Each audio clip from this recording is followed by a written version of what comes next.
어둠에 다니지 않기 위하여 제목으로 하나님의 말씀을 나누겠습니다. 어떤 정치평론가가 말하기를 참모로 두면 안 되는 사람 세 종류가 있다고 합니다. 첫째가 특정인을 향한 증오심을 갖고 있는 사람이라고 얘기를 했는데 제가 굉장히 그 이야기를 들으면서 공감을 했습니다.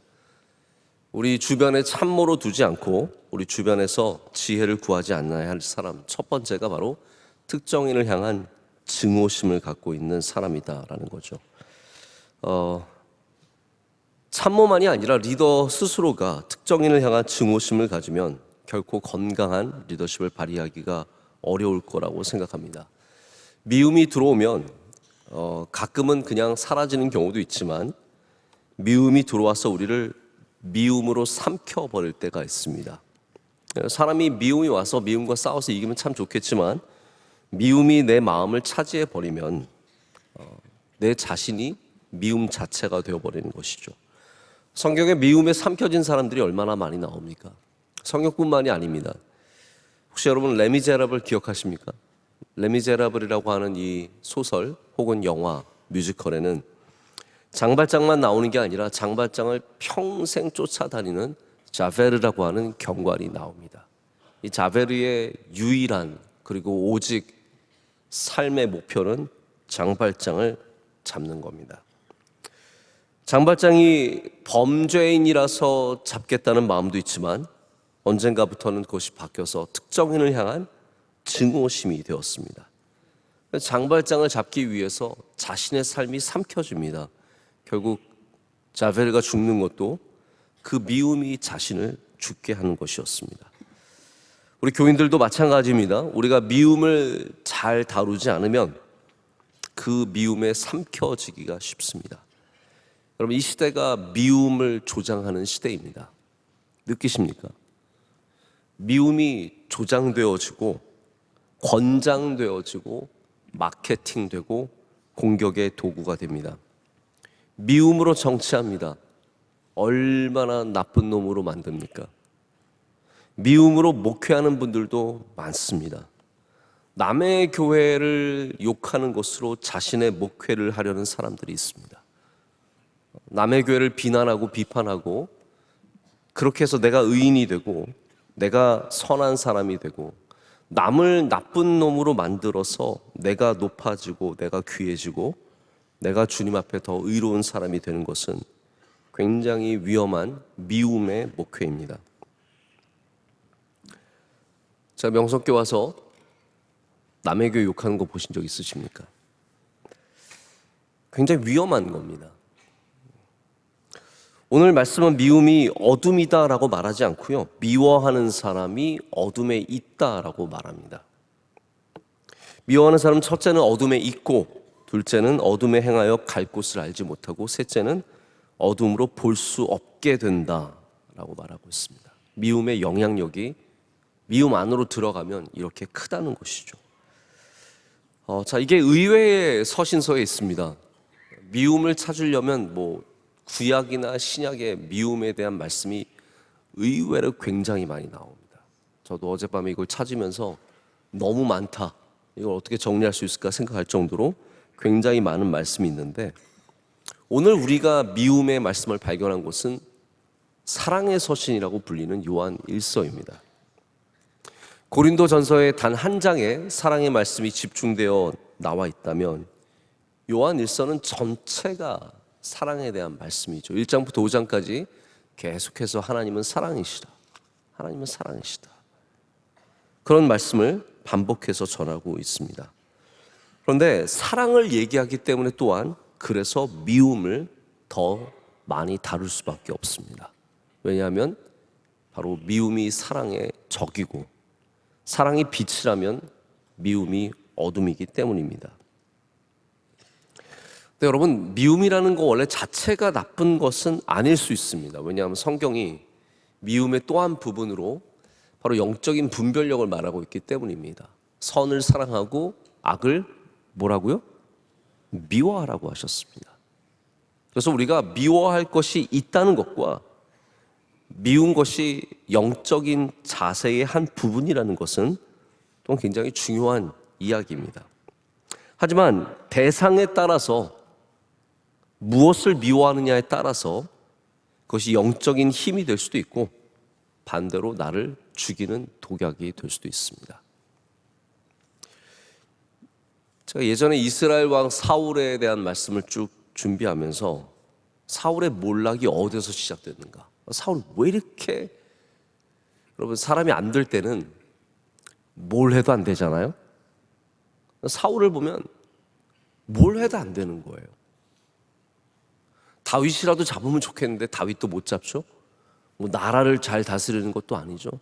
뭐 그전에는 먼저 하나님 앞에 너무너무 잘못되게 행하죠. 다 안 되는 겁니다. 근데 그 시작이 무엇이었을까요? 사울의 몰락의 시작은 다윗을 미워하는 것에서 시작합니다. 다윗을 미워하는 마음이 그 안에 들어오니까 그가 뭘 해도 어둠 속에 행하는 거예요. 여러분, 늘 밤에 어두운 곳에서만 걸어간다고 생각해 보십시오. 길을 우리가 바로 찾아갈 수 있겠습니까? 가다 부딪히고 찢어지고 길을 잃고 헤매는 것이 당연한 것처럼 미움이 지배하는 삶은 오늘 말씀이 전하는 것처럼 이미 어둠에 있는 것이고 행하는 것이고 그렇기 때문에 볼 수 없습니다. 제가 오늘 짧은 시간이지만 미움에 대해서 그래서 좀 세 가지 여러분께 말씀을 드리고자 합니다.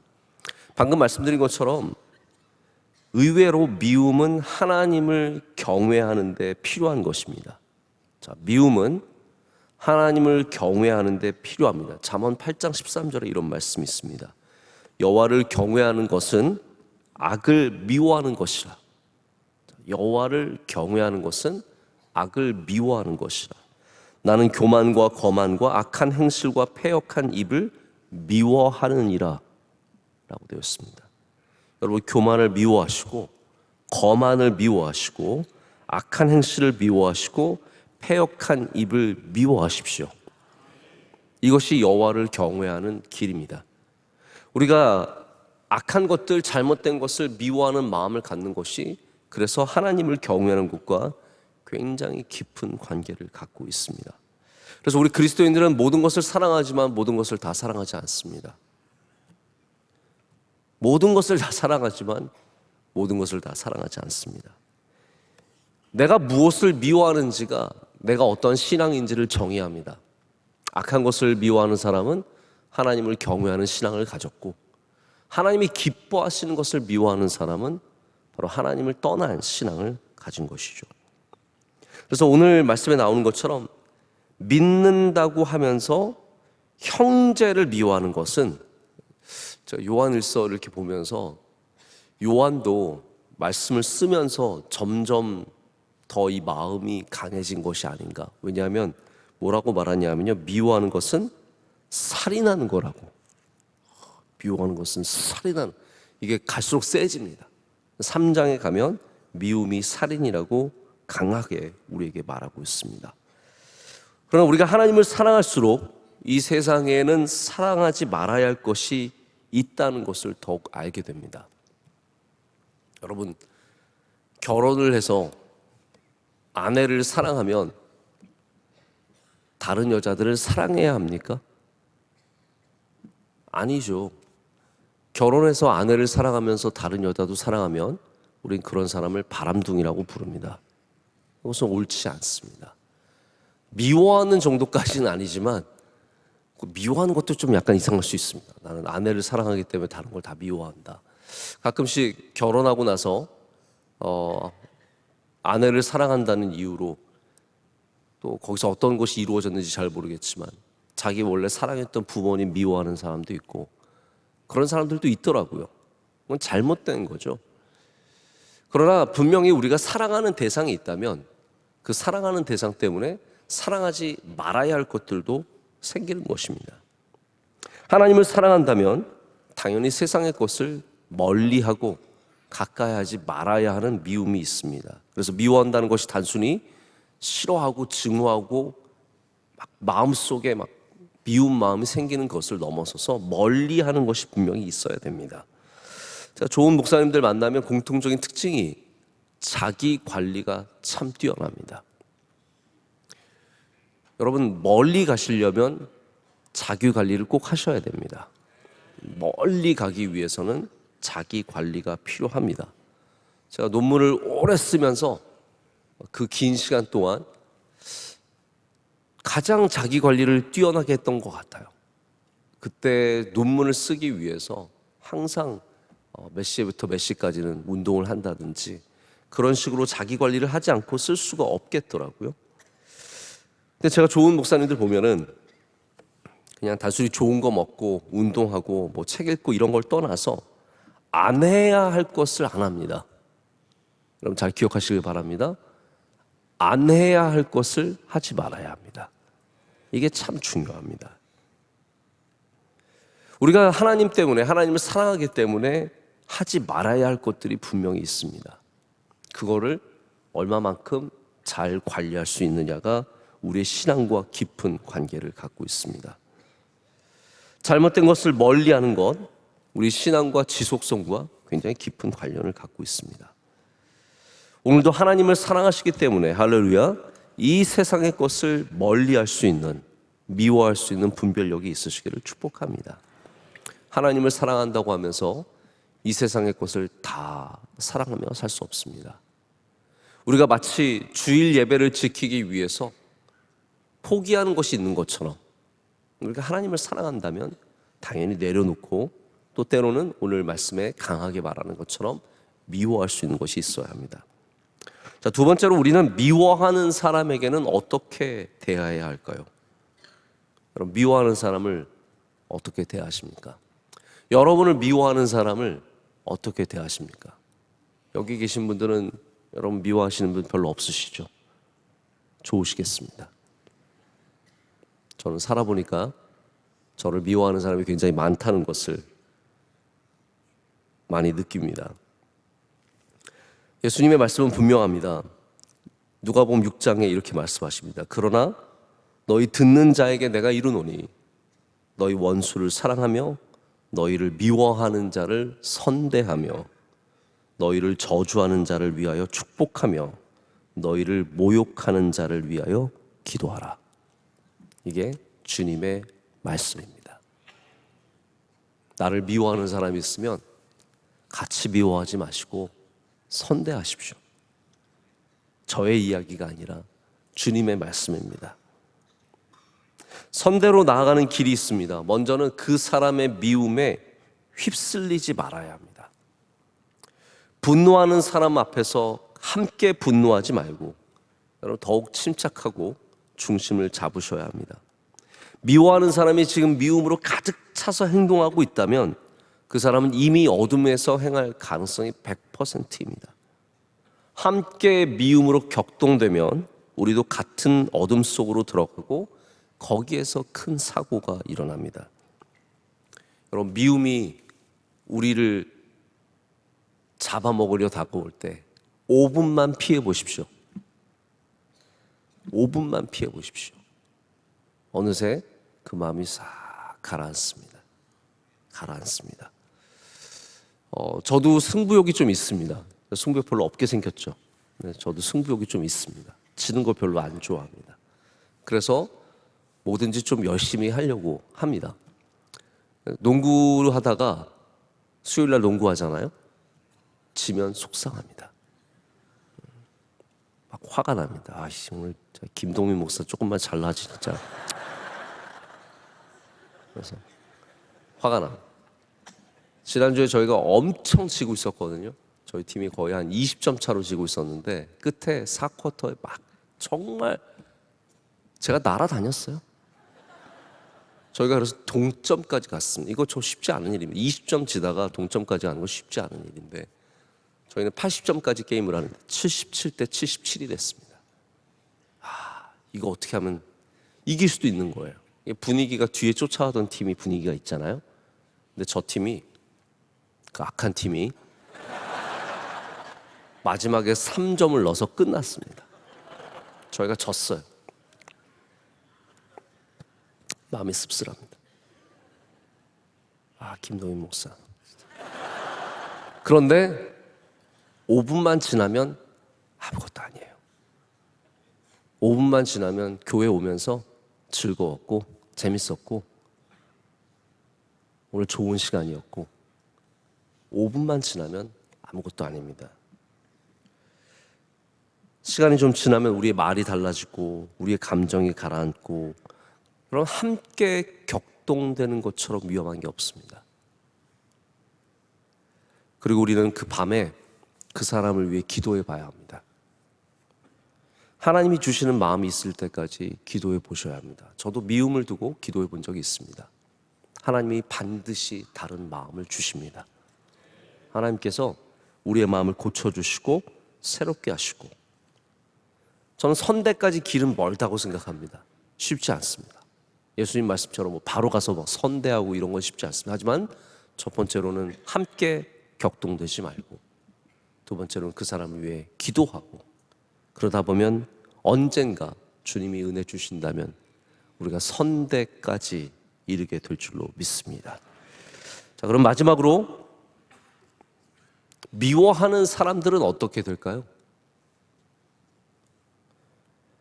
미국에 많이 이런 범죄가 있는데 헤이트 크라임이라는 게 있습니다. 헤이트 크라임은 증오 범죄입니다. 증오 범죄.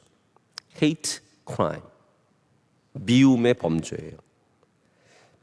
미국에서 백인들이 흑인이나 소수자들을 별다른 이유 없이 괴롭히거나 상해를 끼치거나, 흑인들도 이걸 많이 합니다. 흑인들도 동양인들을 괴롭히는 거, 이게 다 증오 범죄입니다. 종교 때문에 범죄 저지르는 거, 증오 범죄입니다. 증오 범죄의 경우에는 그 벌이 더 가중됩니다. 그냥 치는 것과 증오 범죄로 치는 것은 차이가 있습니다. 공인일 경우에는 대부분 그 직위에서 바로 쫓겨납니다. 물러서야 합니다. 일반인의 경우에도 비난뿐만 아니라 큰 죗값을 치러야 합니다. 이번에도 손흥민 선수가 나오는데 어떤 영국 축구 팬이 손흥민을 향해서 눈을 찢는 제스처를 했는데 영국 축구협회에서 그 사람을 몇 년 동안 축구장 출입 금지와 해외를 가서 축구 보는 것도 다 금지시켰습니다. 완전히 싹 금지시켰습니다. 헤이트 크라임, 증오 범죄는 이와 같은 문제를, 그냥 욕하는 거랑 다르다는 거죠. 여러분, 증오라는 말이 들어가고 미움이라는 말이 들어가면 하나님 앞에서도 그것은 죄가 됩니다. 죄입니다. 죄입니다. 증오가 힘을 모아서 증오의 힘으로 미워합시다, 죽입시다, 이렇게 힘을 모으는 세상입니다. 좀 세상을 보면 참 안타깝습니다. 우리나라가 극도로 양극화되어 있고 서로를 향한 증오심이 대단합니다. 한국 교회에도 증오심을 막 키웁니다. 그게 하나님 앞에 그렇게 아름다운 모습이 절대로 될 수 없습니다. 증오가 범죄입니다. 그래서 하나님은 그것을 가만히 내버려 두시지 않습니다. 하나님 앞에 좋은 일이 아닙니다. 그렇기 때문에 오늘 여러분에게도 혹시 미움이 있다면 그것이 하나님 앞에 큰 죄임을 깨달으시길 축복합니다. 빨리 버려야 합니다. 미움은 우리의 눈을 어둡게 합니다. 올바로 판단하지 못하게 합니다. 어디로 가는지도 모르게 합니다. 사울이 어디를 가는지 모르는 채 막연히 그냥 다윗을 쫓아다니다 자기의 모든 인생을 다 멸망의 길로 가는데도 모르고 갔던 것처럼, 전혀 의식하지 못했던 것처럼, 우리가 마음에 증오와 미움이 있다면 우린 지금 이미 어둠 속에 행하고 있는 것입니다. 혹시 여러분의 마음에도 여기는 그런 분들 별로 안 계시겠지만 미움이 있으시다면 반드시 빛 대신 예수 그리스도 앞으로 가시길 축복합니다. 주님 앞에 가야 우리가 그 미움이 무엇인지 드러납니다. 그리고 그 미움을 떠나야 합니다. 어둠은 오직 빛만이 바꿀 수 있습니다. 예수 그리스도의 빛이 그 어둠의 마음에 비춰질 때 우리가 그 어둠을 떠나서 밝은 길로 나아가게 될 줄로 믿습니다. 오늘도 밝은 길에 거하시는 여러분들, 밝은 세상을 만들어 가시는 여러분들 되시기를 축복합니다.